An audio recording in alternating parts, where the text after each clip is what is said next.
Dia kalau masa dekat Padini tu commission by sale. By sales lah. Sale total sebulan punya shop punya kedai. So dia bagi divide sama rata.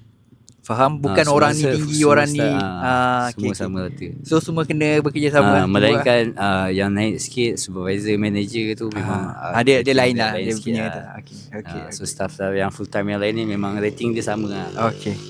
So Padini ni bagus sebab dia company local tau. Ya. Aku antara brand-brand yang aku tak sangka orang Malaysia own brand outlet salah satu. Dia satu company je brand outlet dengan ni satu. Satu company. So memang dekat Padini konsep dia ada banyak brand. Campur lagi brand outlet lagi. Berapa tahun kerja?